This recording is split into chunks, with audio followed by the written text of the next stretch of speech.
कहानी शुरू होती है बर्फ से ढके वीराने में। वहां एक आदमी है जो बर्फ में खुदाई कर रहा है।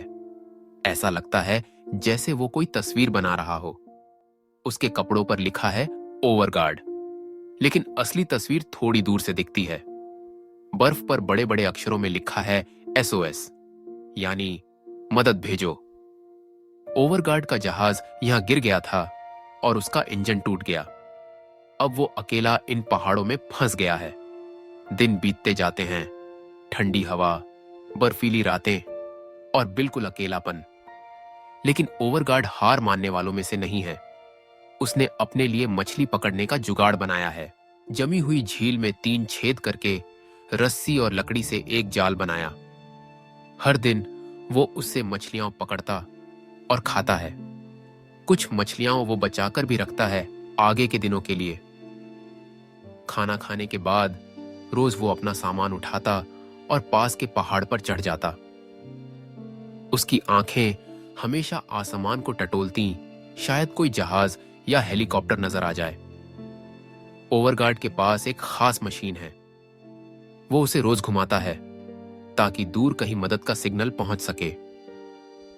मशीन से लाल रोशनी निकलती है। अगर किसी ने उसका संदेश पकड़ा होता तो हरी बत्ती जलती, लेकिन हर बार बस लाल ही लाल। फिर भी हार मानना ओवरगार्ड को आता ही नहीं। कभी कभी ठंडी रात में वो चुपचाप पत्थरों के पास जाकर रुक जाता है। लगता है जैसे किसी से आखिरी अलविदा कह रहा हो। वहां शायद उसके साथी पायलट की कब्र हो, जिसने जहाज क्रैश में दम तोड़ दिया था। दुख भारी है, लेकिन ओवरगार्ड अपने आंसू अंदर ही छुपा लेता है।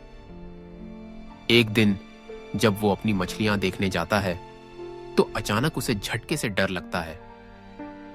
छेद के पास एक बड़ा सा पंजा। ये पंजा किसी खतरनाक जानवर का है। ओवरगार्ड जानता है कि यह ध्रुवीय भालू हो सकता है। डर से उसका दिल तेज धड़कने लगता है। वो तुरंत अपने टूटे जहाज में भागकर दरवाजा बंद कर लेता है। कई घंटों तक वहीं छिपा रहता है, जब तक उसे लगता नहीं कि बाहर जाना सुरक्षित है। अगली सुबह वो फिर से पहाड़ पर चढ़ता है, फिर से मशीन घुमाता है, लेकिन नतीजा वही लाल बत्ती। अब उसके खाने का भी स्टॉक कम होने लगा है। वो थक चुका है, लगभग हार मान चुका है। और तभी अचानक मशीन की हरी बत्ती जल उठती है। ओवरगार्ड की आंखें चमक उठती हैं। किसी ने उसका सिग्नल पकड़ लिया है। वो पागलों की तरह बाहर दौड़ता है, आसमान की तरफ देखता है, और हां, सचमुच एक हेलीकॉप्टर आ रहा है। उसका दिल जोर जोर से धड़क रहा है। वो फौरन लाल धुआं छोड़ने वाला फ्लेयर जलाता है। हेलीकॉप्टर उसे देख लेता है और धीरे धीरे नीचे आता है। ओवरगार्ड मुस्कुराता है। कई दिनों की ठंड, दर्द और अकेलेपन के बाद आखिरकार मदद पहुंच गई। सब कुछ ठीक चल रहा था कि अचानक बहुत तेज बर्फीला तूफान आ गया। हेलीकॉप्टर जैसे तैसे उड़ ही रहा था।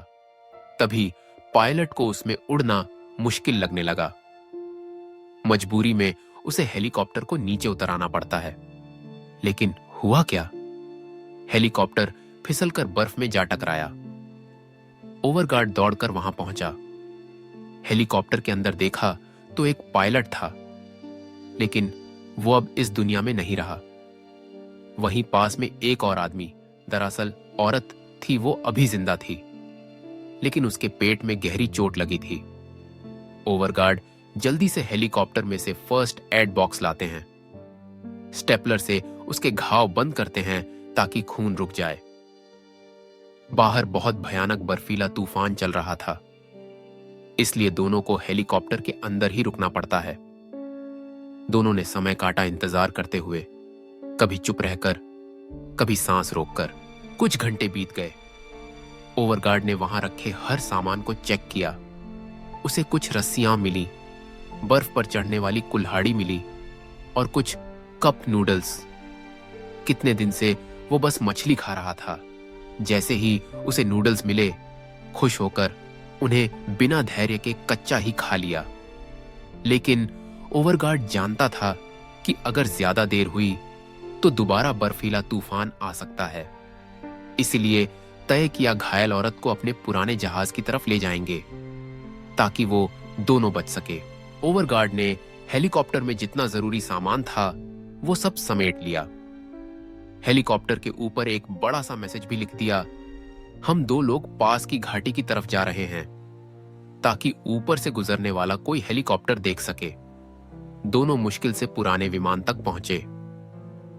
ओवरगार्ड ने महिला से उसका नाम पूछा, लेकिन वो ज्यादा बोल नहीं पाई, बस पायलट कहा।